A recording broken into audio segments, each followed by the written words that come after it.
Yeah, we grew up, but nobody warned us. Life moves fast when the world keeps turning. Kids in the backseat, parents getting older. Still leaning on my brothers when the weight gets colder. Whoa, we're all just trying to make it through. Whoa, love you, pal, I got you. Whoa, we're all just trying to make it through. Love you, pal, I got you. But cousins are like a reality check. Like, they will give you the things your parents say and or say things like, yeah, your dad was probably right on that. Where friends don't necessarily know that kind of side of things. You know what I mean? So like we can dive into that. Well, friends are biased because your friends are going to take your friends. sides. Right, But they're your going to Yeah, take your that's side. what I mean. Your cousins know more about your family dynamics, so they're going to look at it in a more even plane than a friend who's going to be like, "Yeah, you were right. Your parent, they should have never Right. said that." But a cousin's going to be like, Well, Uncle's that's who probably checks right on that's this who one. checks Avery for me. That's good old Taylor. Taylor and Liv. What's up, everybody? Welcome to episode 8 of the Beloved Pal podcast with me, Sean, Mike, and Jay here talking about the sandwich generation of life. Looking at raising kids while also kind of raising parents at the same time. Last week, we talked about John Candy and Chris Farley and kind of our relationship to them and their movies and how they influenced not only our dad to kind of bring us up in that generation of movies, but also how the life lessons transitioned into how we are right now, right? And it's funny because I was at work last night, sitting at my desk, kind of doing some paperwork, and I'm scrolling through the guide, and there it is. What do you think was there? Uncle Buck. Uncle Buck. I told you it was AI heavy in for the rotation win. right now. Heavy in rotation. I put it And- on. I searched and found it. Well, I put it on because it was there. Listen, I work for the fire department. We don't have premium cable over there at Old Springdale. So I Unless put you it steal it. on at the end, and I missed Jay's favorite line with Tia by about 2 seconds, but I did get to see Uncle Buck hit golf balls at Tia's quote-unquote boyfriend, which is always a very memorable scene. Well, that, and I forgot about the whole one where he goes to the party, the part where he breaks the door down. Yeah, and he walks in, it's with the drill, but it's not Tia. Zing. No, it's the other girl. It's the other girl. And then he ends up, you see the blowtorch, and then all of a sudden Tia's walking down the road, and you don't know it, but the boyfriend's in his boxers in the trunk. Yep. I totally forgot Yep. about that part, and I loved that part. And then he hits him in the head with golf balls. Yep. So I went the opposite direction.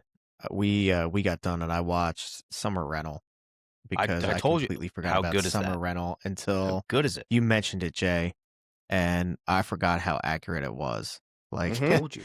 it One of my truly nothing's better than the restaurant scene. Like I feel like The that whole has been thing's at the me. restaurant, the barnacle. That's my lobster. Right. That's my lobster. That just setting. I'm gonna say setting. It's not even a scene. That has by far been, and then the feud just ignites at the funeral home. That's even Yeah. better. Mm-hmm. Like closes the casket, signs the paperwork, and says, "Get out of my house." You got 7 days to get out of my house. So it's funny because I relate that back to Seaside and how we have never been quote unquote renters, right? So like Right. we're always a little bit bitter with the renters or the bennies or whatever we want to The call bennies. them that show up and we're like, oh, these freaking tourists, and like because we're there all year round. No, we're not. We're there for like a week, but we own a house, so we almost feel quote unquote entitled, and we're not renters. Well, I think part of that comes from when Grandma and Grandpa were down there all the time, and they would be like, renters, it's bennies, grandma would be like all bent out of shape when we go up to the boardwalk, and there's all these teenagers up there, and like she's just trying to get us up there to get ice cream and go on the carousel and go home and go to bed. But yeah, the Well, Bennies. for me, when I lived down there, it truly, you know, I Yeah, got you to have know a lot different- of like the business owners You get a different and view. like the surf shop. I truly like when I interacted with people down there, like I was accepted at the beach.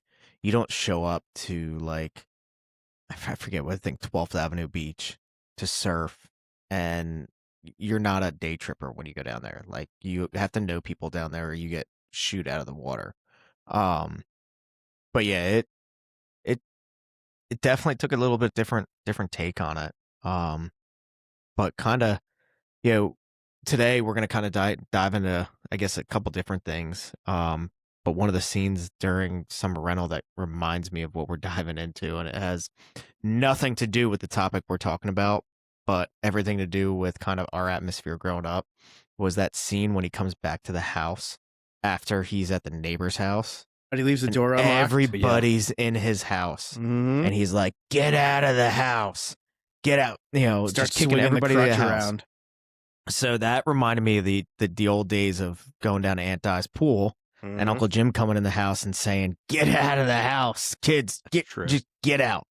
Like that. That reminded me of that. So what we're gonna kind of dig into, I think today, we're just gonna kind of, you know, throw out our memories for like the summer clothes, but cousin connections, and you know what we grew up with, but ours were like Aunt Di's pool, Aunt Di's house, you know, Sunday dinners. It was inevitable. We were always down there for a Sunday dinner.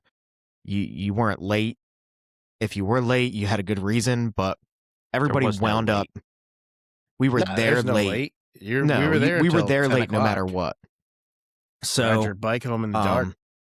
but yeah, so real. a little backstory on the Uncle Jim, right? So Jason was a TV hog. That man loved the TV, or boy I was a at the walking, time. talking TV guide before they had the guide channel. He could answer every question on Jeopardy just from watching Discovery Channel. But he would always get kicked out of the house by Uncle Jim, And Michael because put Uncle it. Jim would come in and he Michael would put it just very nicely. and he would. Well, we don't have the E on there yet, but No, the he E's would on come there. in. I can add it whenever you want. The E's great. on there. So Jason would go in the house. He would sneak in. He would find the remote to the old black box that had every channel in the universe at the time, right, for cable. And Uncle Jim would be clearly overstimulated, as we like to call it in today's day and age, and say, "I'm over these Stimulated kids. on Meister I need some quiet time He needs his with NASCAR. a beer and some NASCAR and my chair." And he would go in, and there Jason be sitting watching TV, flipping channels, and it was never the same channel. Jason was a channel flipper. You He don't would watch commercials. lose interest and move to the next channel, and Uncle Jim would say, "Get the fuck out of the house." Where are you going? Get the fuck outside. And he would kick everybody out. Nobody be allowed in the house except Uncle Jim and his TV remote, his NASCAR, and his Coors Light. Meisterbrow.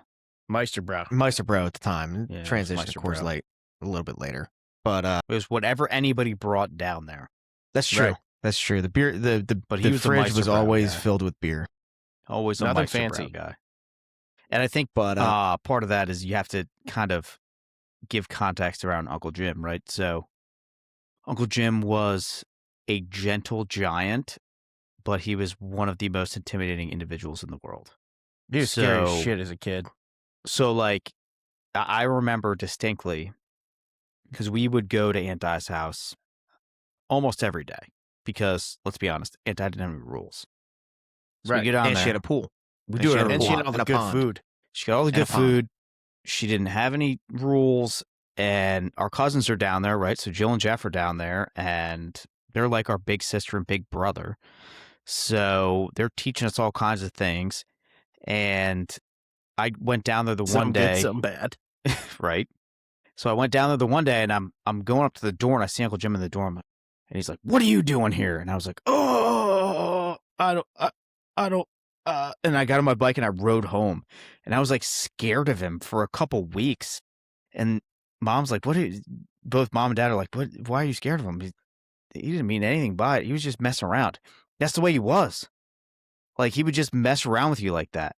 And I will say that, like, towards the end of his life, like, him and I, the connection I had with him was just unbelievable. I would go down there, we would sit, we would watch TV, just BS. Like, he would pick up the phone for all the solicitors, and he would, make fun of them on the phone, all the foreigners on the phone, like, make fun of them. But he was a gentle giant. And once you got to know his personality, it was like he would do anything for you. He was truly like a consummate gentleman. Like the best, really the best. And one of the best things, and it's on iMemories, if you guys have watched it, is him on the lake when we're going ice skating. Mm-hmm. And he's going to test the ice. And it's me and Jay. Michael wasn't even there. I don't think he was even old enough to skate. And he's looking at me and saying, God damn it, get out here and test the ice with me. And Aunt Di's like, Jim, I don't think this is a good idea. I really don't. I think this is bad. And he's like, it's fine. They'll be fine. It's good. And he's like, get on out here. What are you doing sitting over there? And that's how he was. He was a very direct individual. You didn't say no. Well, it's not even that you didn't say no. Yeah. It's just like he was brash but charismatic. So like you didn't want to say no to him. Right. And he would never let anything happen to us. That's the thing. Like, he like was, I said, like the gentle giant. He if you needed anything, he was there to do it. Like anything, he was a mechanic by trade. So like everybody came over to get their car fixed, and like the kids learned how to fix their cars with him and everything. I mean, like my favorite memories when I used to bring the trucks home from Ryder, and we get to play in the big yellow trucks in the driveway. Yep. Yeah, and I mean, Michael, you had the most time with him. Yeah. Right? You were Jim Jr. Jimbo Jr. Yeah. So I was fortunate enough, he was my godfather, and it got to the point where he and I were pretty much inseparable. When I was old enough to ride my bike down there, I was down there on a regular basis, so I kind of had VIP access during Sunday dinners and whatnot, because I could kind of come and go and do what I pleased at Aunt Di's with Uncle Jim, and I would just kind of stick to his side. So, but I laugh because the first memory that comes in, any new kid, any new nephew or cousin or grandkid, first thing he would tell you was that he fought the Indians, and his belly button is where the arrow went in. It's not his belly button; it was his hernia scar. Well, the hernia scar was part of it too, but the belly button was the first. Yeah, yes. Multiple injuries from the Indians. He was hit by arrows.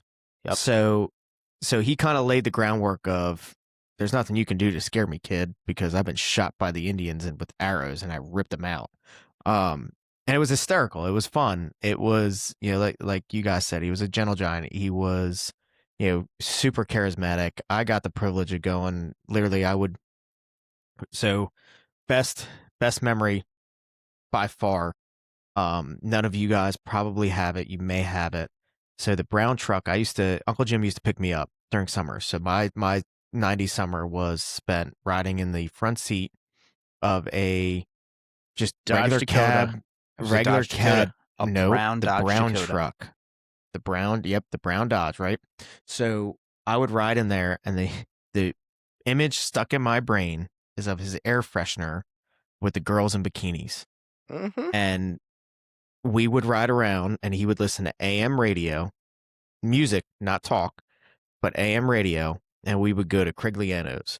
We would go to Mike Ezzy's. We would go to all the mechanic shops, and all those guys ended up getting to know me, and I was just, come here, kid. Look at this. Come here, kid. Sit in this. Go ride on this. Want to go for a ride in the dump truck? Let's go for a ride in the dump truck. You want to ride in the tow truck? Let's go ride in the tow truck.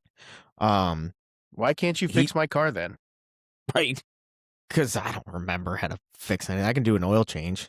But I spent days, hours and hours on top of days with him, going all these different places, doing all these different things. I mean, he took me one day to the canine center for the sheriff's office, I think it was. Well, that was after somewhere Mike to was do on the job. no, it was actually before Mike was on the job. Was it really? Yes. Who knew And I who can't knew remember everybody? for the That's I true, can't you remember didn't for know. the life of me, but he had a connection somewhere. They were like, "Hey, we're doing like a demo day with canines," and he picked me up, and we went there for the day, and that was the start of our day. And then again, you inevitably we wound up at Mike Ezzy's or at Crigliano's, and then we would get back to the house and be working on the Buick or um, walking over to Moulton's and taking the lottery or whether she was going to have a shirt on or not. Um, but going over to Moulton's and talking to Bill and looking at his car, and then Bill coming over and looking at the Buick, and we spent a lot of time together. But seeing in all that time, seeing people arrive at Aunt Di's at the various times and seeing the open door and the cousins. So it would just be cousins would plan, hey, we're going to go to Aunt Di's or we're going to go to grandma's or we're going to go to wherever, right?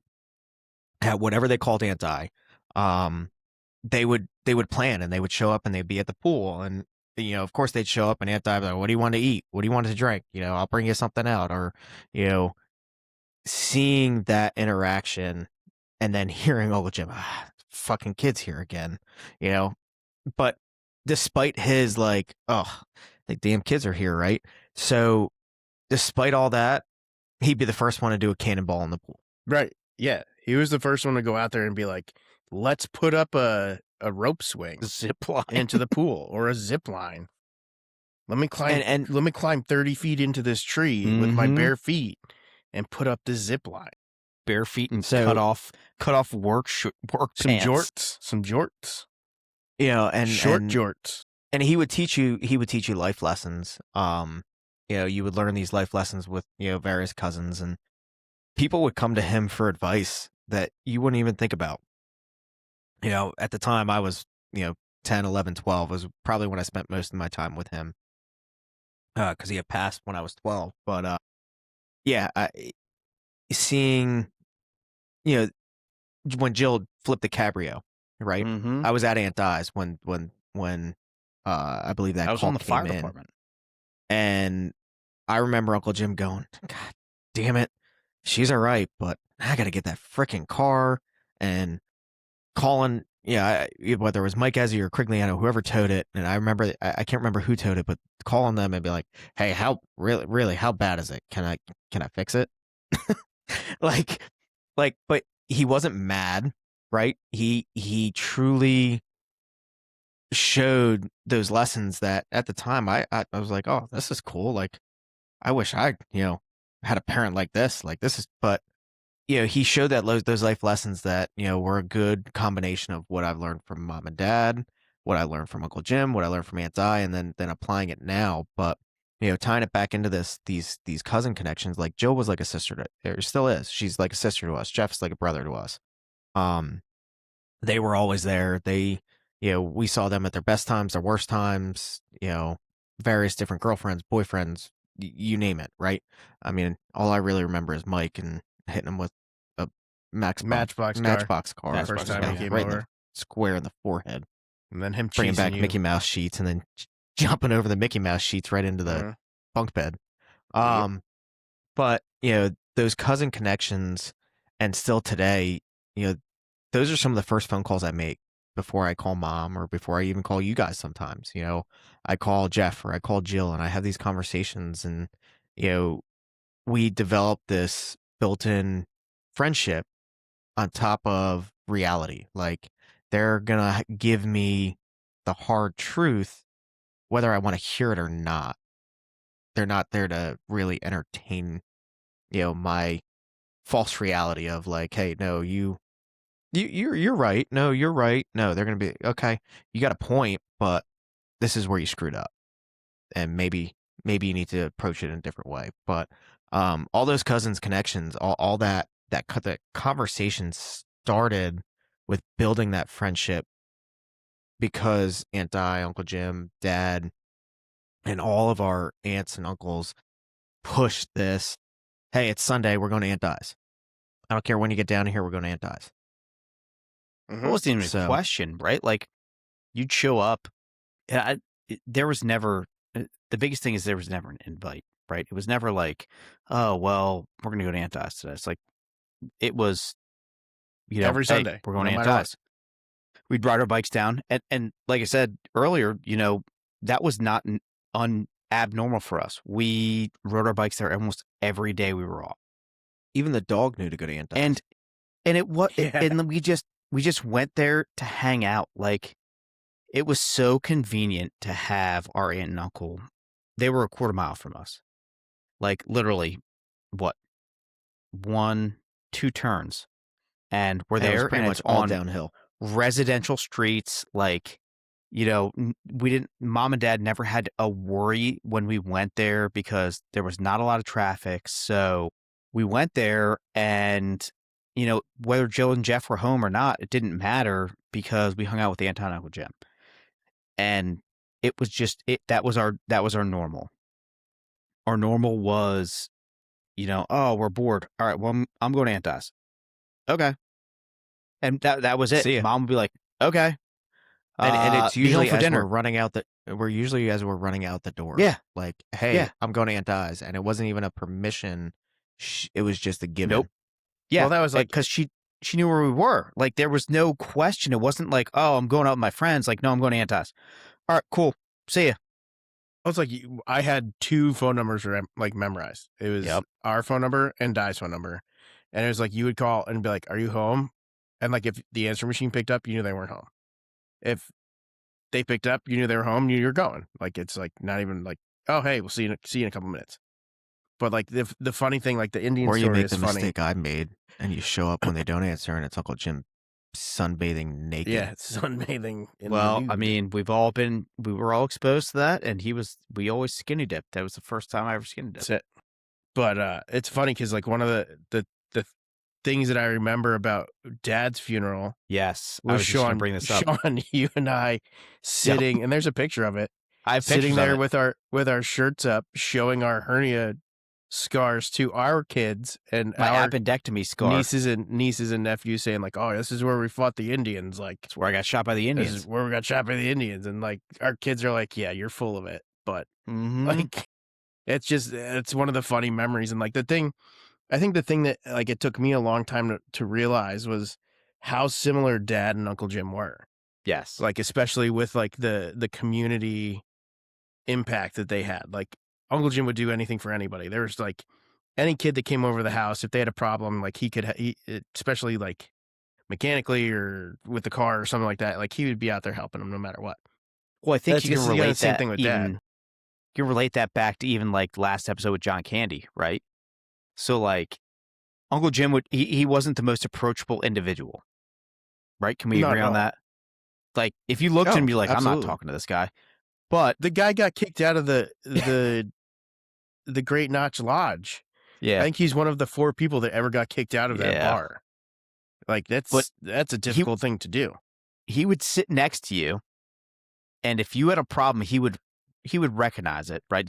It was almost like if he could feel the aura, and he's the type of guy that would look over and be like, hey, you good? Mhm. Like, if your parent was giving you a problem, he'd be like, hey, you good?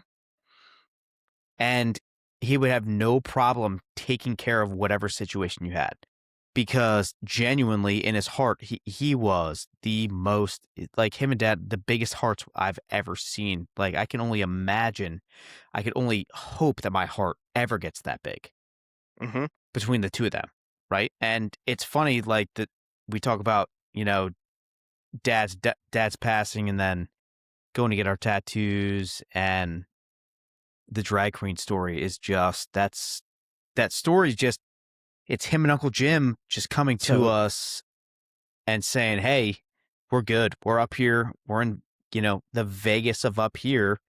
Yeah, Just we're up here hanging out. and here you go. This So- is how you guys know that we're okay, and you're So- going to be okay. I don't think we ever told the drag stream. We've the never drag told that queen story. story on here. So All right. So tell it. We're gonna have to share the photo too. We'll share it to Facebook and Instagram, and give us a like and follow when you see it. So we decide. Well, Liz, Jay's wife, decides that we're gonna get these tattoos because none of us have the balls to get tattoos. Right? Jay was the one that had the idea, so he sent great sent idea, us but the Jay idea. hates And needles. he's like, hey, we should get master's tattoos, and we're like, oh yeah, the typical like, yeah, we're gonna do this, yeah. And I wasn't getting a fucking tattoo that day. No, tell you wait, that. None of us were. That's None why of us we were. Yeah, we're not really tattoo people now. That the We're not problem doers. is we got a lot of it's- talk, we're a lot of talk.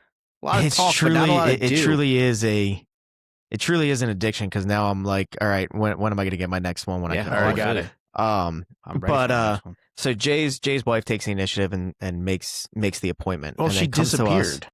comes to us and says, "Hey, by the way, you guys are getting tattoos at this time.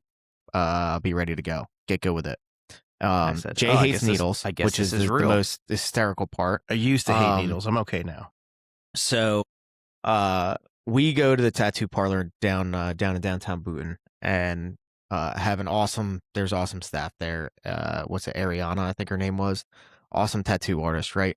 She stays late, gets us in. They get the story, dad just passed. This is what we want to do. So we're sitting there, and I think, who went first? Jay? I did.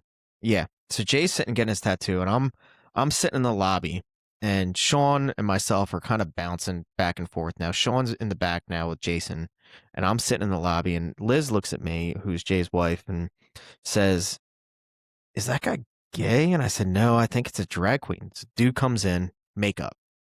And I'm sitting there and I'm like, no, this can't be a drag queen.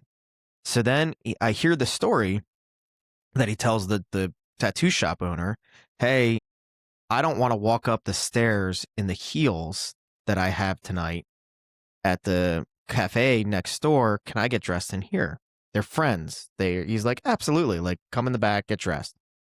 So I'm sitting there and I'm like, yep, no, this is definitely a drag queen. So there's a picture that I shared on my Instagram that we can share again. And I kind of put it right next to each other.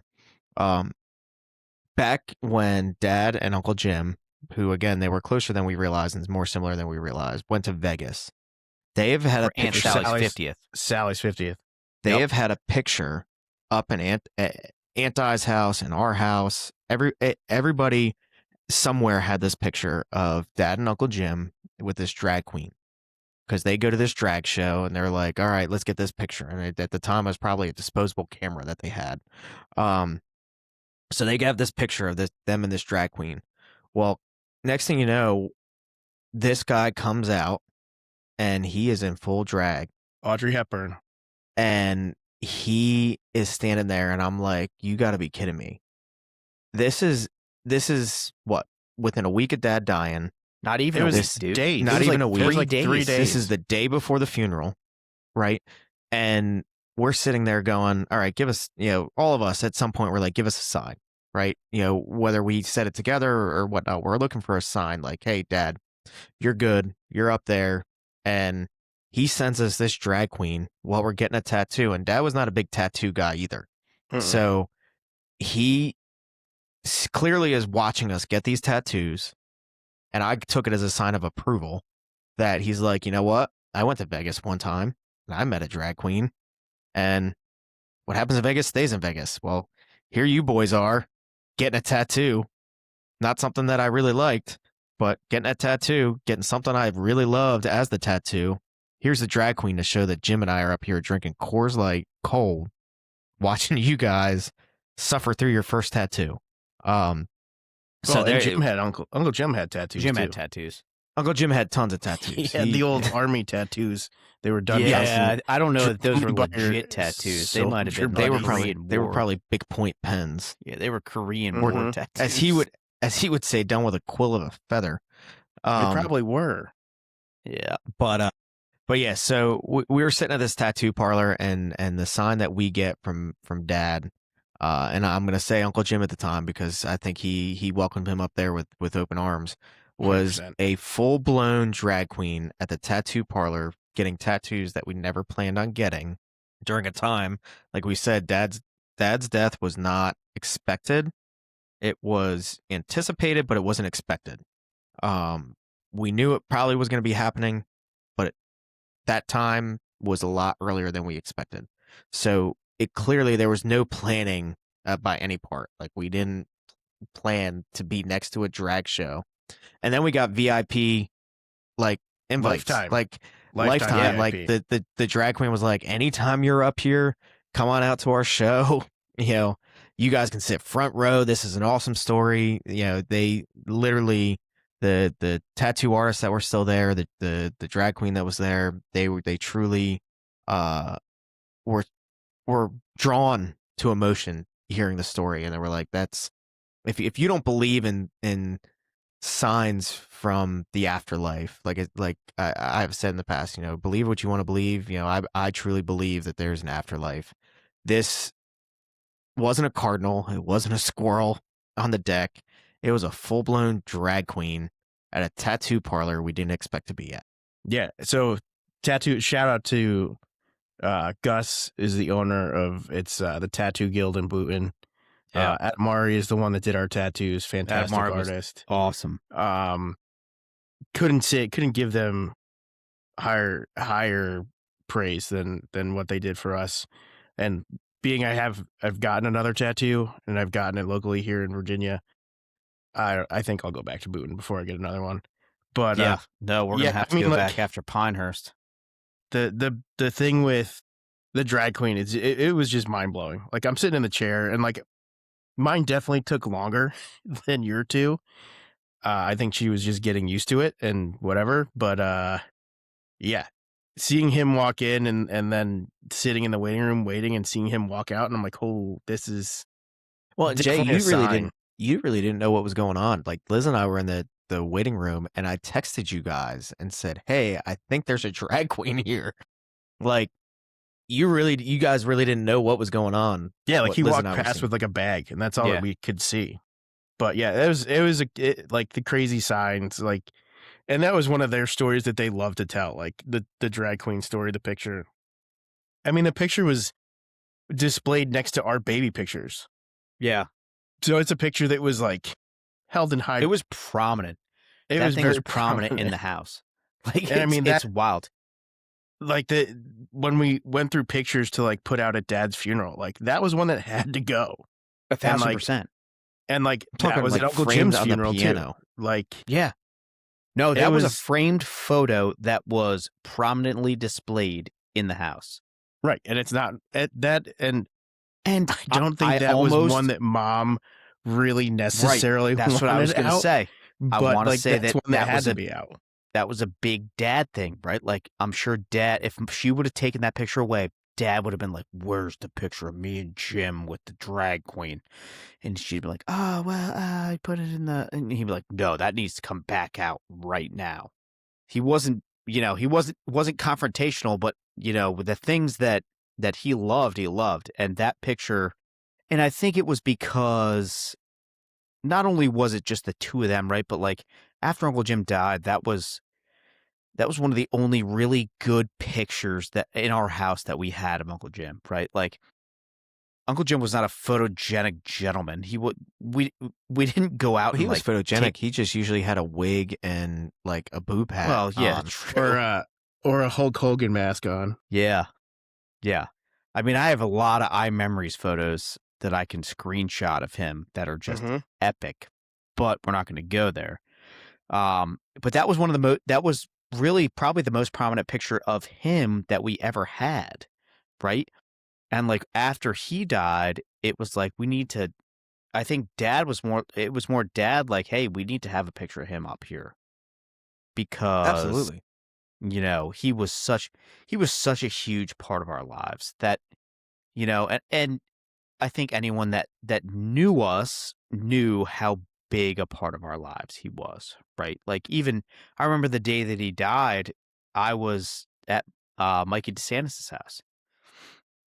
And Mom called me. He's like, hey, Uncle Jim's not doing good, but you should probably come home. And I was like, all right, cool. I wasn't even home, and but my friends knew what I had going on. And I think that was a lot about being open with your friends, and that's like something we can get into later. But just they were like, he was like, all right, cool, see ya, and then I went home, and everything transpired from there. But I truly think that was, him and Dad had a connection that was different, and that we didn't really understand. I don't know that I understand it until like now, because Dad didn't have Right. any brothers. So like Uncle Jim was more of a brother to him than anybody else. Well, that and everybody, all the other aunts were scattered around. Yeah. And Yeah. like Aunt Pam was out in Washington, and there was Shiny, and then Frankie, and like there was a couple marriages, and Aunt Sally was out in California. Who didn't fly? Who didn't fly. Aunt Patty was down in Alabama or Pennsylvania, and like we didn't have connections with them. Yeah, but as Dad much as and we Uncle had. Jim, they had that was that brotherly connection that he never Right. got. Right? Right. Like him and Uncle Jim were brothers by marriage, but I think that they grew to be brothers in life. Well, and they knew each other too from living next to each other. Yeah, that's true, because So- Uncle Jim lived next to Mom and Grandma Dad, and Grandpa. Grandma Well, and Grandpa, which is Mom and Dad's. And look at like, and I'll use Dusty, right? So Dusty was our family dog growing up, and the first phone call Dad made when Dusty died was to Uncle Jim. Yeah. And that, you look at it from the standpoint of brothers, like if something happens in one of our houses, one of the first phone calls we're going to make, it's probably to ourselves. Now we are a rare package. Now you guys are getting as listeners are getting a glimpse into something that's rare. The relationship that we have, the three of us, is not a common relationship. But Dad didn't have that. He had sisters. Mhm. And he grew up in a house being the man of the house, at the time in the age when, Grandpa had passed away when he was 19.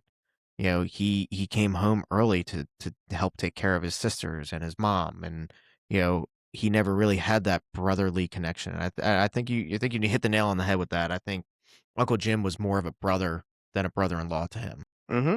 But I think also like we've and another reason why we're a little bit different, and I mean, like look at the way that where we live, right? Like we're from Boonton, New Jersey, right? But Michael and I live literally a mile and a half from each other. Like we live I on the tried same to move street. there, but traffic sucks in the Northern Yeah. Virginia area. We lived on the same street when he moved there for like 6 months, and then I moved out. Sorry, it's my bad. No, it was a little bit longer. No, yeah, it was more than 6 months. It's like was hands a up year or so. accountability. Hands up accountability. Not Joey Cold Cuts. Not Joey Cold Cuts. But that and we grew up in a community that was very we wanted to emulate with our kids. And I say it all the time, when I tell people I'm from New Jersey and they ask where I'm from, I said, very similar to the Eastern Shore. But living as close as we are, talking about like today's day and age, right? So that was us growing up. Like we spent our days at Aunt Di's with our cousins, spread across. So Uncle Jim, Aunt Di was Uncle Jim's second marriage. So when he married Aunt Di, he brought in kids he already had. So we had extended family, extended cousins that on that side that we still are in very good contacts with and still have a really good relationship, like brothers and sisters. And one of the traditions is when you get married in our family, you had to kiss gunk. Mm-hmm. And rookie. that's You became the rookie. You became the you rookie. became the rookie. family rookie, right? Mhm. So pulling it into like today's day and age, like Sean and I have a little bit different dynamic with cousins They and kiss. kids. But you throw it in 21st century, right? Throw it in 21st century, it's FaceTime. So our kids, if Sean's usually on shift, it's inevitable that your older two are dropped off at my house. Mm-hmm. If they're and if one's at a friend's house down the street, one of them's at my house.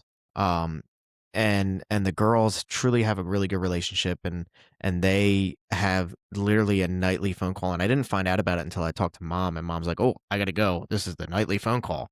I was like, "What are you talking about? A nightly phone call?" And it's all of the girls, all of her It's all the grandkids, older girls that have phones, get on a FaceTime together and talk. Most They do of the their time, nightly routine. most of the time, my daughter's apparently in the shower, and I'm like, can we not? But they do their nightly routine, and they're on FaceTime, and they're communicating, and they know each other's problems in their lives. They know the boyfriends, they know the maybe multiple boyfriends or boys they like, or but they know all of this, and it's TV. great because they have these conversations, and they have these honest conversations. They're like, yeah, my dad's being a jerk tonight, or probably other words. And they know a little bit about everything going on in each other's lives, and they keep that connection together. And that's one of the awesome things about FaceTime, and media nowadays, is they can have that conversation no matter the distance, whether you're a mile and a half away or you're 200 miles away, whatever it is, to Virginia where you are, Jay.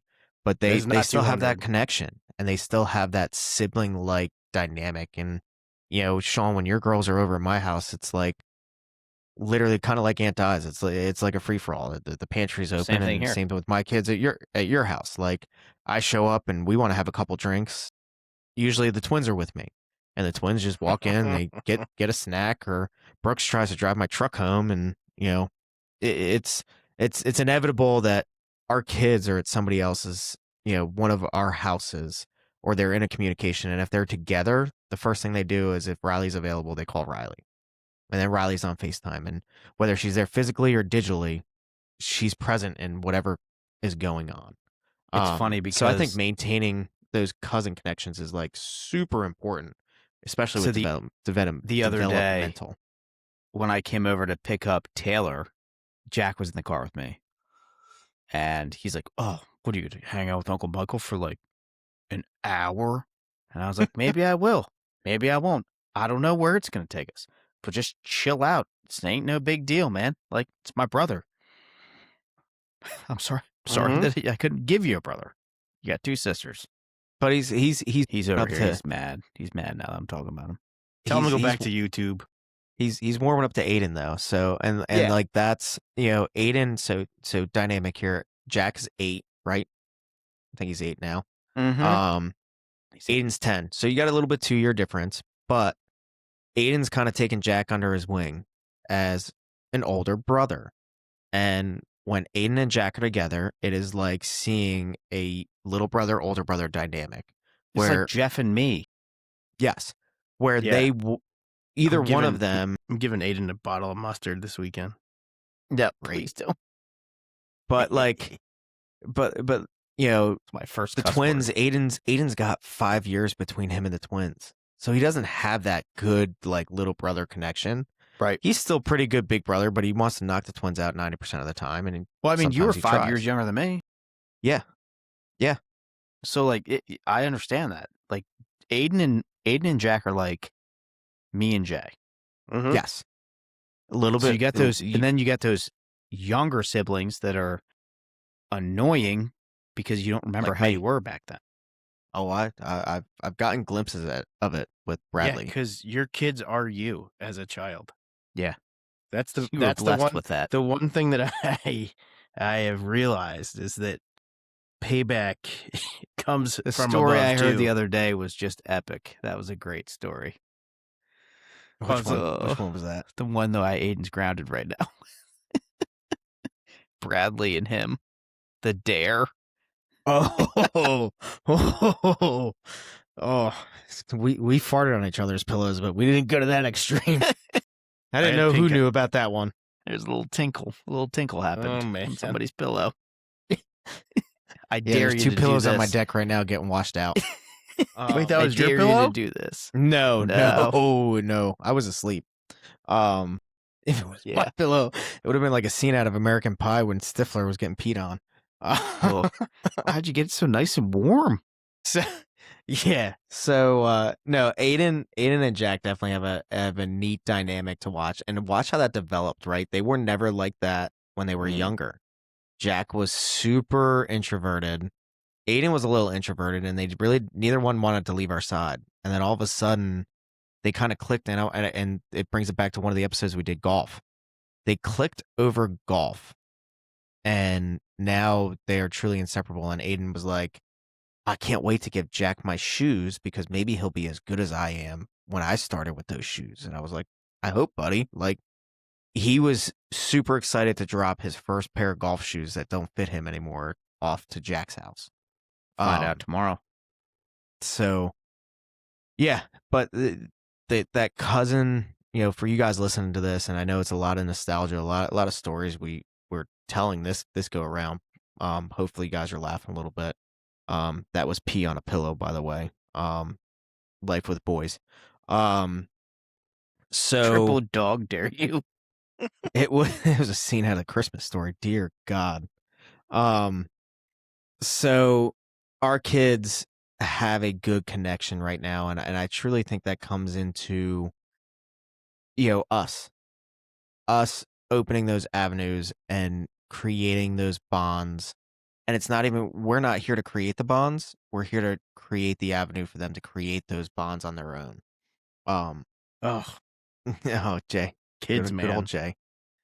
I think that that part of the reason why cousins are so important to us is because our cousins that we grew up with were a huge part of our lives, right? Like Jill taught me everything there is to know about women.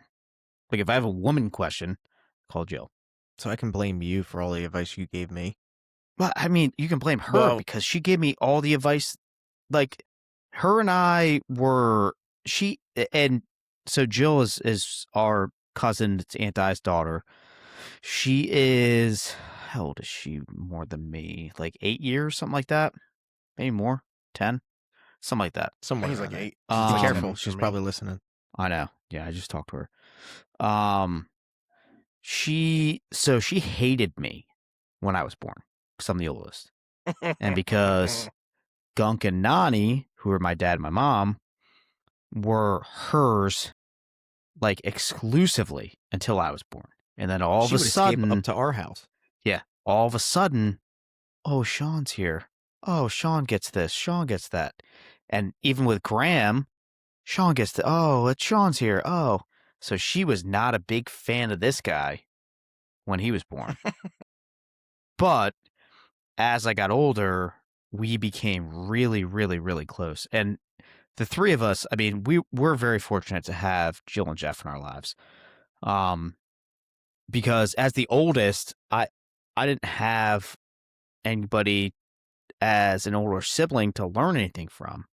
Now, Jeff's questionable, but Jill wouldn't steer me wrong. Jeff would. Yeah, he 100% would. And I love him to death. But Jeff. He would steer me the 100% wrong way. There's Jeff, a lot Jeff of stories that, yeah, I won't get into. But I think so- your so- 16th Christmas present from Jeff that is was by far great. Yeah, one of the best. that you've ever was gotten. good. Yeah, they What were was it? I don't expired, I remember. think. They Condoms. were expired and open. Yeah. There you go. Expired and Jeff, open It condoms. was like Speaking it of was like which, a 12 so- pack with 10 in it. So Jeff It's just the most embarrassing thing ever. didn't, I don't think he did this as much with you guys because you were a little bit older, but when Jeff could start driving, he used to pick me up and take me places so that he could He pick could pick up girls. Oh, yep. You'd Yep. go to the football games with him. I would go Yeah. everywhere with Mhm. Jeff, Yep. In the riding in the Bronco. Bronco, The just orange to pick Bronco. up girls. Hey, Yeah. hey, go tell that girl I said hi. I run It over was like and Big here. Daddy. here's a hot dog. But he had a mullet. Yes, and a belly shirt A from mullet? Lax. Yeah, a mullet, a cutoff shirt, and a Bronco. Yep. Just tell me it's the early God. 90s. Yeah, right. We didn't have to give you a date on that one. Oh, yeah. He but used again, to take me that- shooting. Like we'd go shooting at the church where we used to do like lacrosse practice, because in New Jersey it still snowed back then. It still snowed like during lacrosse season, so we'd do parking lot practices. And at the one church, they would have goals, and we would go up there and we would just shoot for hours. And I remember he used to listen to country music, and I'd be like, "Oh yeah, we should listen to country so we can get really mad and we can just shoot really hard." And now I'm like, no, he just enjoyed country music. Like I enjoy country music now. I was like, thinking about. I'm like, man, you were such an idiot back then. Like, what is wrong with your brain? True. But kind Something's of wrong with you. bringing it back in a little bit to cousins. So the other dynamic with that FaceTime call, right, is interwinding. I'm going to call it interwinding families, right? So Brittany and I, you know, have extended family, and I've talked about Brittany's extended family. So she was really close with her cousin Melissa, still is. Not as much, because they live in Florida now, but when they were younger, they were really close. So in this call with the cousins on our side, Avery has introduced, and this is probably year two. I don't even know how long she's been in it, but Savannah is their oldest daughter, Melissa's oldest daughter. And the relationship that Avery and Savannah have, similar to what Brittany and Melissa had, on their side, now that blended family has come together. So my family and the three of our families have now intertwined, kind of like Aunt Di's, right? And I use this FaceTime call kind of like as our Sundays that we had growing up. Now, like Jessica and Jackie and, that side of the family, of the blended family from Aunt Di, now our side, Brittany's side, has brought cousins in to where they are in on the know. They know everything going on just as much as, people on our side of the family know. I think sometimes those girls know more what's going on than we do. They probably do. But, mom had interactions with Savannah and, in these conversations. And, it's just neat to see the relationship that they have and how that connection and what we've instilled in our kids brings in now a married-in family that came from Brittany's side. So it's neat. It's neat to see how we've really instilled this importance of a cousin connection of some kind that's outside just, hey, they're your first cousin or they're your second cousin, or we're going to go visit them, once every 2 years. It's more like we've said, it's like a sibling kind of dynamic.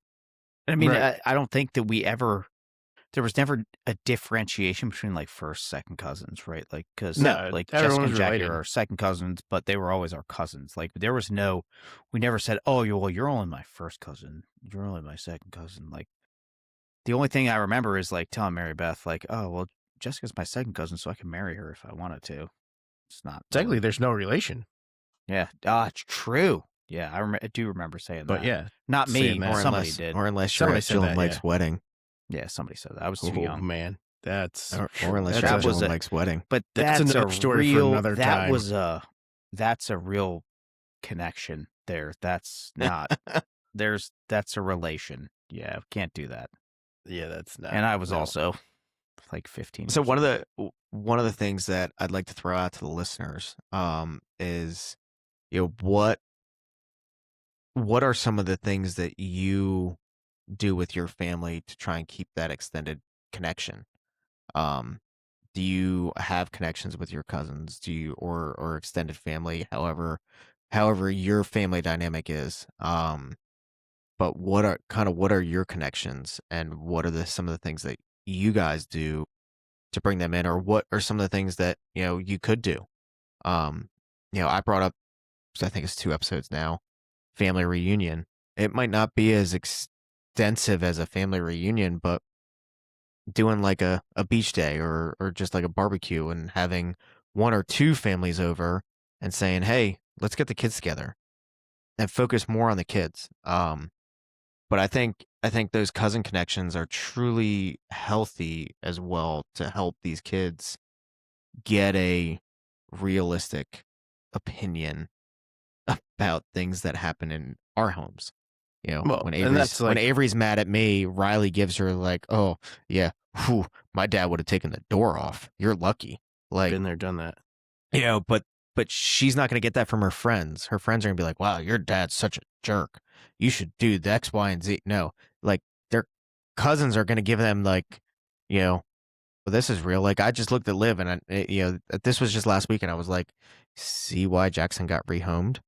And Liv was like, "Oh, I see it now." And she looked at Avery and was like, "You probably should have picked that poop up before your dad saw it." You know, she gives her a real life, answer where it's not sugar coated. It's not trying to keep friendships there. They know that no matter what, no matter if they're mad at each other or not mad at each other, they're cousins. They're going to still see each other. And I mean, I think it's also mad, not mad. Like, you can be mad at your cousins, but at the end of the day, you're not going to be mad forever. They're always going to be there. Like, they are truly, your extended siblings. And you can hate on them all you want, but at the end of the day, you need them to keep the family dynamic alive. Well, and look at, and I'll use, Aunt Pam's side, right? So look at Georgie and Jeannie. They got separated. They ended up getting divorced, and we still have good contacts with both of them, and their cousins. And I mean, when I moved down here, and then Maggie ended up, Maggie's their middle daughter, extended cousin, right?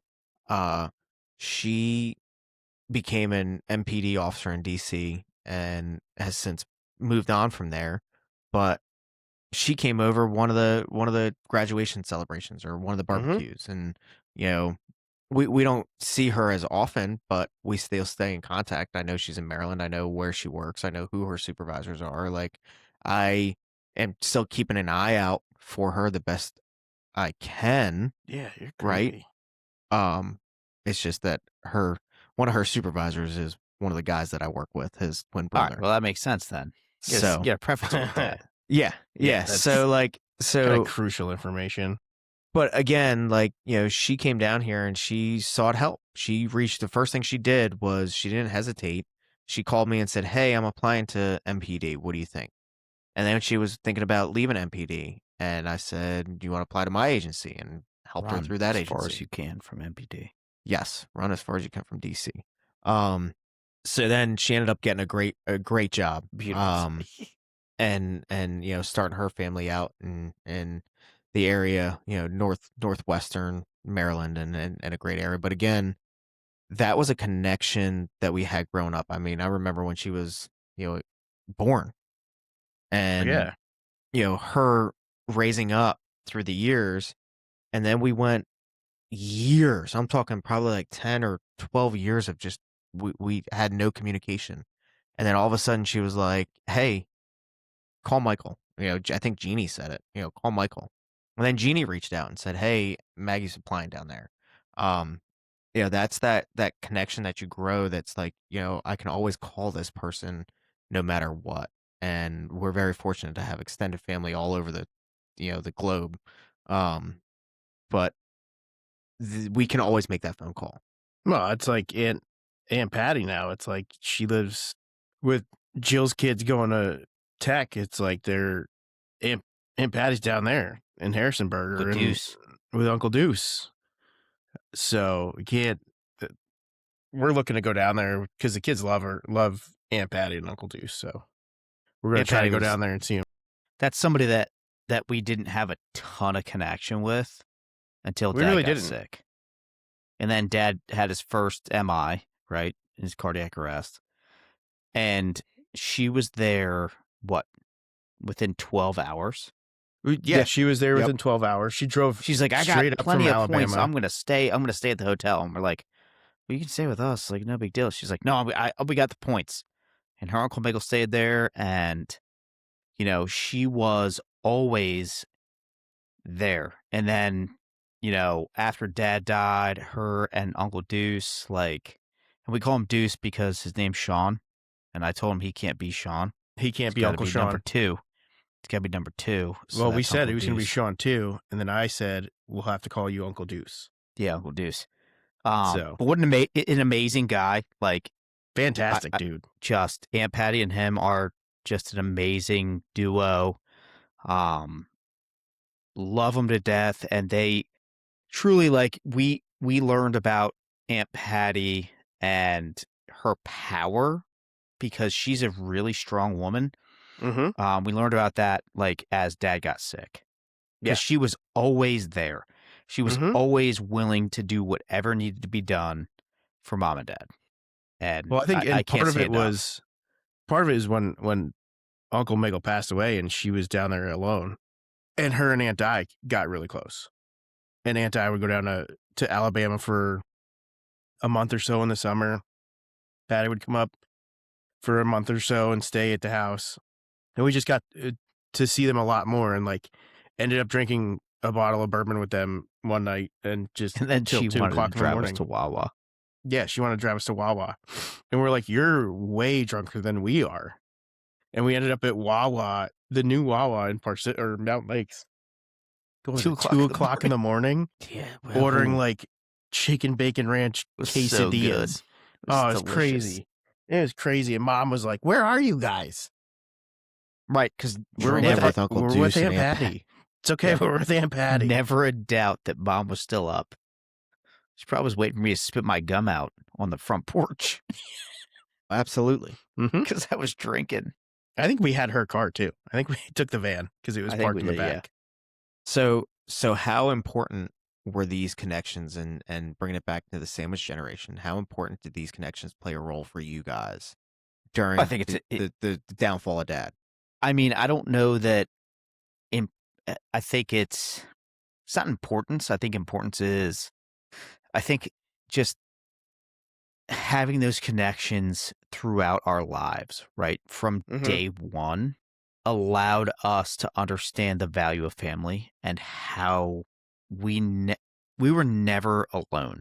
There was never a time where I felt like I don't know who to call, because I had cousins to call, I had you guys to call, mom to call, but like, even if you guys weren't available, mom wasn't available, I had people to call.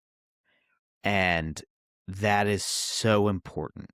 They talk about, and one of the things that I've, after dad died, right, we talked about, you're not the same person and you value your time. I keep my circle very small, and they talk about the 3 o'clock in the morning friends that you're going to call at 3 o'clock in the morning, and they're going to wake up. They're going to say, where am I meeting you? And are we burying a body? Yeah. Right. Do I need a shovel or not? Yep. So I have a couple of 3 o'clock in the morning friends. And I'm very fortunate to have those. But cousins are your your original 3 o'clock in the morning friends. Absolutely. They're the original people that you call, and they wake up and they're like, where do you need me? And that goes true for even when dad was sick. My first call was to mom. My second call was to Jill. Hey, where are you? Like, I knew she was sleeping. Obviously, it was 3 o'clock in the morning, but like, hey, I got to tell you something. And I went through the whole spiel. I said, I need you to go sit with mom. And she goes, I'm on my way. Because that's the connection that we had. That's the sisterly cousin connection that she knew that I was 4 hours away. She didn't know I was at work, but like, she knows I'm at least 3 hours. When I'm at work, I'm 4 hours. So I'm not going to get there. Michael, you're not going to get there in a timely manner. Jason, you're not going to get there. I got there in record time, I will say that. You did. But we have first thing out of Jill's mouth when I pulled up was that. Holy shit. Well, we all know about your speeding problem, but yeah. Well, I mean, that's because you in bed in your pocket. I don't have that. But expired registration. Talking about that, right? So we get up there, and the next day, the next phone call was Jeff. What do you need? I'm going here. Liquor store. I'm going to pick up. Well, yeah, it was a liquor store. It was the liquor store. He flat out said, I'm picking up a case of Coors Light. I'm picking up a bottle of bourbon. What else do you need? And the only thing I texted him was, Mom wants a handle of Fireball, which we barely dug into. But again, took a couple shots of that. Jill was really always that first phone call. She was like that big sister. She was that mom, that outside mom figure for us. Jeff was that crazy big brother that was always doing something, but he was always there. He always showed up when he knew he was needed. And when dad had passed, and that was one of the best texts I think we got, seeing that where it was like, oh, like we do need this or we do need that. And even if we didn't need something, he picked it up just in case. So, you know, how about you, Jay? Like, Sean had that was a really good point, but like, what about you? Like, where did you notice these connections with dad getting sick or even after?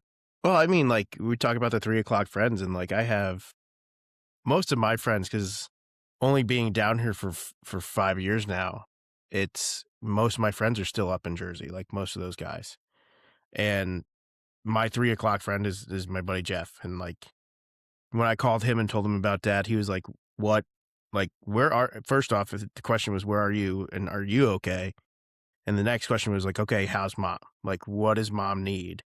And like even when dad was sick and he would be in the hospital, Jeff would be like, "Need me to go mow the lawn? Does your mom need me to do anything? Like anytime, like let me know and I'll be there." So that's one of those things, like that having that group of people, like like you said, 3 o'clock friends, um, is big. And we have a lot of like I have a lot of them up in Jersey. Um, and it's good in the way that I know that I have that support system, and it's a support system that mom doesn't know she has. Cause like I have a lot of friends that are like, oh, that didn't know mom from mom watching the kids and like being at the house with the kids and having people over for parties and everything. Like they know mom, so they see her in the store and talk to her, see how she's doing and stuff like that. But it's like knowing that support system is up there and she doesn't really know about it is kind of like a nice thing too. Well, She'll it's know funny about it. because she'll say, "Oh, She'll know hey, about it. so and so stopped by." Oh Yeah, yeah, I didn't know that. she'll Oh, know about it after this airs. But yeah, like there's like I talk to people up there all the time, and like the second question is always like, "Oh, how's your mom? Like, does she need anything?" And it's great to know. And like we have a lot of connections in the first response world up there. I mean, Michael, your best friend is the chief of police in the town that mom lives in, and one of my best friends is the chief of police in the next town over. So it's like we're we're Pretty covered. pretty covered with that kind of stuff. But yeah, it's like having that net, and like the cousin thing. Like we always, Jill is like the first call up there because she's still there and she's always willing to help. And like Jeff would be number two, but with his career, he's traveling, and that just happens. And then, like dad traveled all the time. Like mom had a group of people that she could rely on that could help out when dad was away. And that's just the kind of the way it worked. I so think I think that mom underestimates the amount of people that we have up there that would drop anything to help our family. Um, we and this is a gross generality, but I think it's the truth. We impacted a lot of lives when we lived up there. We we didn't are realize we were very doing it at the time. we're very fortunate to have the support system up there that we have because the three of us were, whether we were a police explorer, an EMT at Boonton Kiwanis, a fireman at Boonton Township, we made an impact on every single person we touched, which again is a testament to dad because that's what he did, right? But I could make phone calls right now and say, "Hey, I need you to check on my mom," and there's people in the town that would be like, "All right, cool, I'll let you know." Well, it's That I and like haven't talked to in years. I haven't talked to some of these people in probably 20 years, but if I called them and they picked up and they were like, "Hey, what's up? Hey, I need you to go check on my mom. Something's not right." They would be there in a heartbeat. right. And like it's funny, like getting back to that, like they had that big snowstorm, and like I made one phone call, and the person I called was like, "Oh, she's already on my list of people to plow, like to check on," like without even us like knowing. And like this is someone that we grew up with, is a police officer in town, and like probably one of the most stand up dudes I know. And he was like, "She's already on my list. Like, dude, I'm already taking care of her." And like I've known this kid since he knocked on the window when I was in fifth grade science class and he's waving like a goon outside at the playground, getting me in trouble. It was the closest I ever got to going to detention. But like, this is like, I would even say he's a 3 o'clock friend too. Yep. Like, Shout call out to you, him. Kev. Yeah, shout out to Yeah. Kev. Like, 1,000%. like you call him, and whether he's on duty or he's home with his kids and his wife, like he would take care of it. Like, Yep. And I mean, we were very close to that family without even knowing how close we were, right? With the rec. Like Amy and Dad were close with doing rec, boot and rec. That was like the first time I realized there was a relation to the Patonics. everyone's related to that. Well, everyone's related in Booten, So let's be honest. It's true. There's really only 3 families in that town. yeah. So mine was after Dad's death. I thought it would have been during, while he was sick, and mine was more the cousin connection after. And it was funny because Jeff said it when he was talking to Aiden. So Aiden used to call Dad all the time after his golf tournaments, and I know I talked to it at the golf episode. Well, Aiden lost that when Dad died. And the first words out of Aunt Patty, Uncle Deuce, and Jeff's mouth were, "You got a golf tournament coming up? You call me as soon as you get done. Tell me how you did." And I kid you not, the first words out of Aiden's mouth when we got in the truck, first tournament after Dad died, was, "We got to call Uncle Jeff. We got to call Uncle Jeff." And if he did not just pick up and have a whole conversation like Dad did, where Jeff's not a big golfer, he doesn't know a whole lot about golf. I mean, he understands golf, but his Aiden's going down rabbit hole by hole, on how he played. But Jeff answered that call because he knew exactly what it was. And it was without hesitation, sitting in Mom and Dad's living room as I think Jeff was drinking the Johnny Walker Blue or whatever we were drinking that night. I think anything and everything. Yeah, everything. So, but he remembered that conversation, and that connection stems back to Aunt Di's pool. Back to when they tried to throw me off the roof into the pool when we were redoing the roof. Like, That was a long throw too. That was a long throw. But that connection started there. It started with Uncle Jim. It started with Dad, and those two having that connection, and then facilitating that open door policy when, before you were born, Sean, Jill would constantly come up to Mom and Dad's. And then, you were born. And Jill was mad at you, but like they still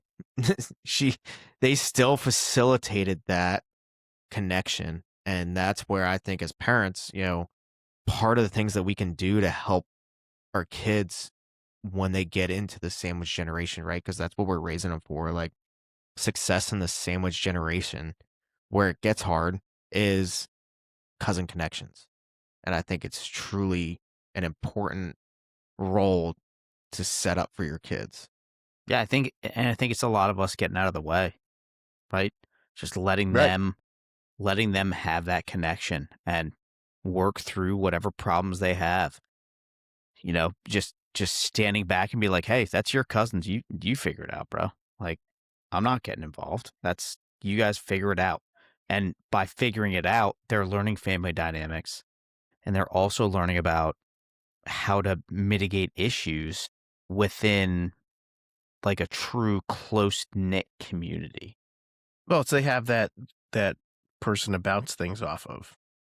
Like we had, like, I mean, we did Riley's birthday out at Massanutten, and Avery came out, and a couple of Riley's friends went out, and like they even include them on these calls sometimes. It was like, Michael, you were talking about how Avery talks to Savannah, like they include Riley's friend Molly now. It's like every once in a while. And I mean, Molly is really like my 5th kid now. Like, she goes on vacation with us. She's always here. It's like having a 5th kid, and I love it because she loves the younger kids like Riley doesn't. She's like not stuck with them all the time. So it's like having an older sibling that doesn't hate their younger sibling. So it was nice having, like, she went on vacation with us, and it was nice having that extra dynamic. But yeah, like having that connection with family is something that I think kind of went by the wayside for a long time.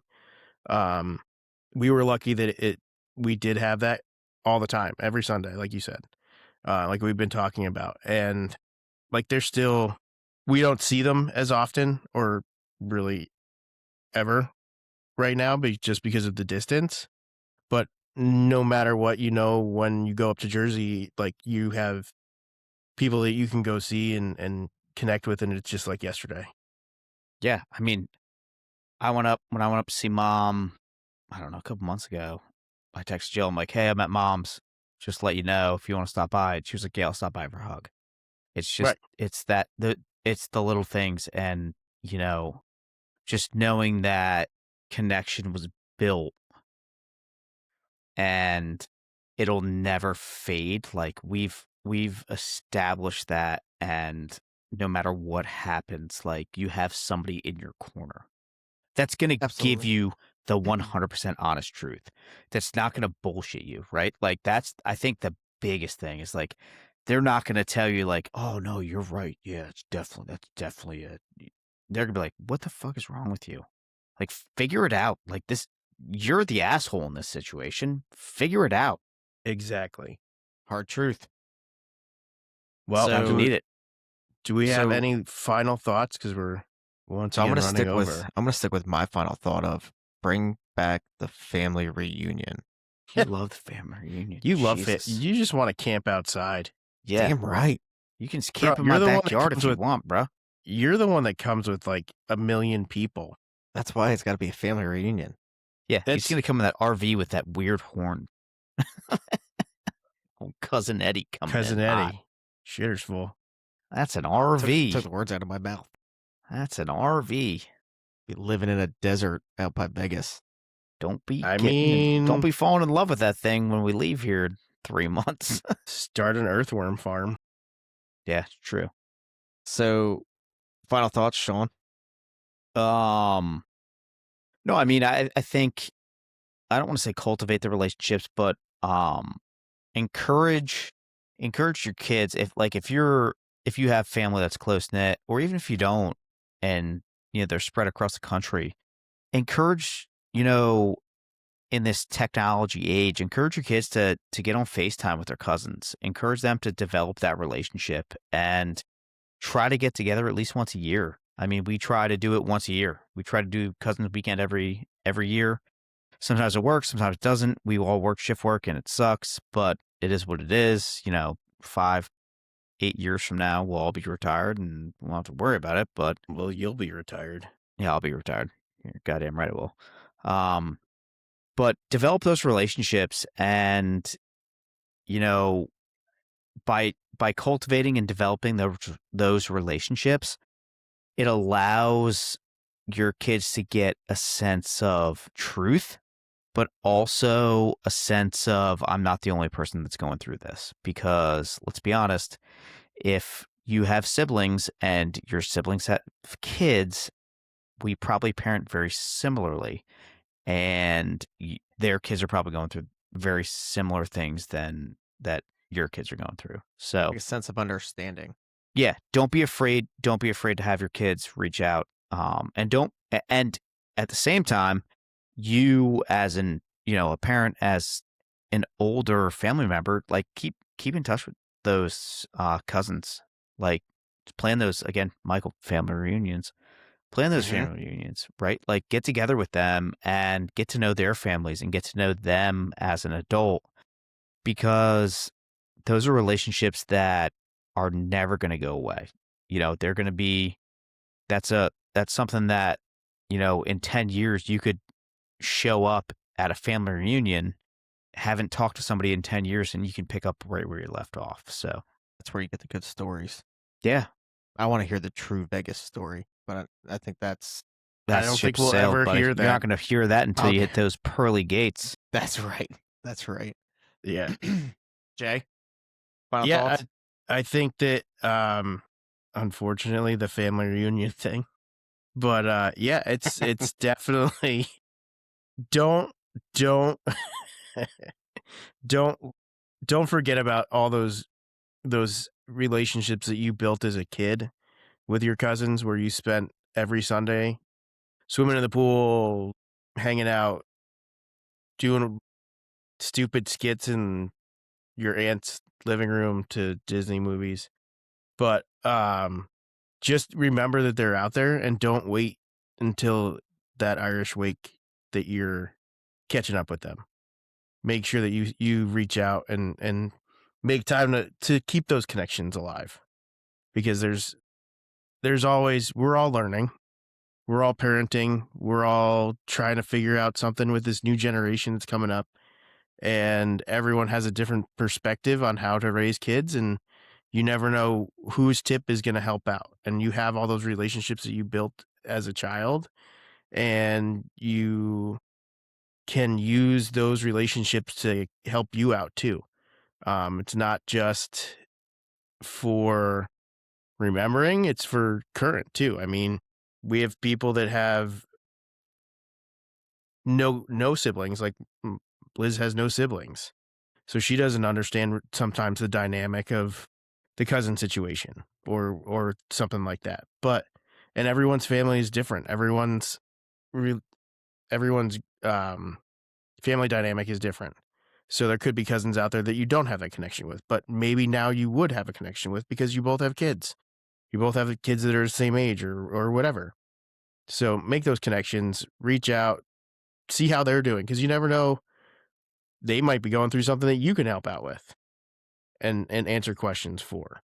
But keep those connections alive. I mean, we're all going through it at the same time, living this sandwich life of the sloppiness in the middle of the two pieces of bread. So you never know what phone call may help somebody out that day. I like it. So next week, why don't we dive into sports teams? We'll talk about the Giants and Dad. It's a good one, because So I'll be going to a Giant game next weekend. So as a general topic, we'll dive into, for our dad it was the Giants, but how big sports played a role in maybe some of your parents' lives and how that legacy lives on after you lose them, the traditions you keep going. But yeah, so sports teams, it'll be the old New York Giants. New York Yeah, I football think the Giants. connections to the sports teams and how that dynamic works is. So start thinking now about some of those memories with you and your parents and sports teams, and maybe share some stories with us as we get ready for next week's episode. Please share stories. Please. Comments. Sean Well likes to appreciated. read things that aren't hard. Yeah. Simple words.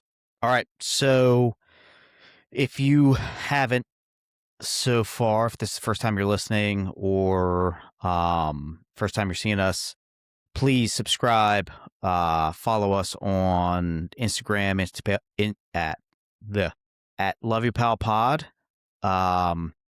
Facebook, Love Your Pal Podcast, TikTok, Love Your Pal Podcast, YouTube, Love Your Pal Podcast.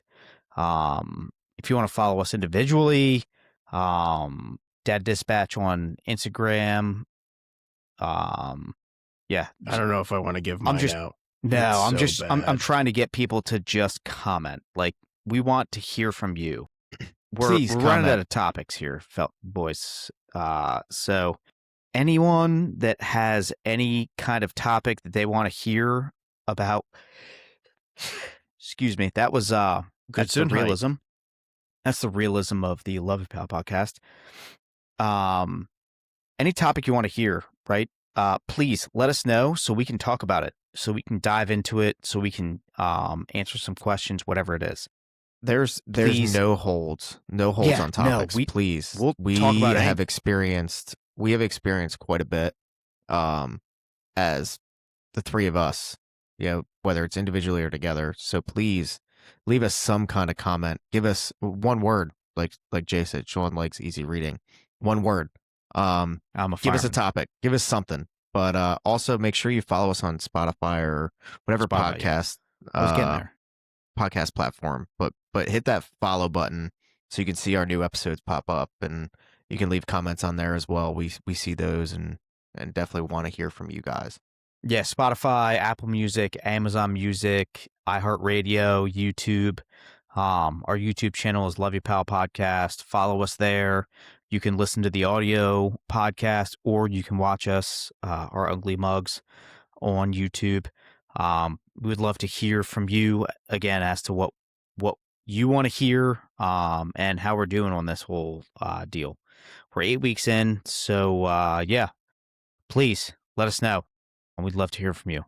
So next week, again, as Mike said, we'll talk about the impact of sport and how that impacted us, with Dad, and just in general now, with our kids. And yeah, anything else? You guys got anything else to finish up with?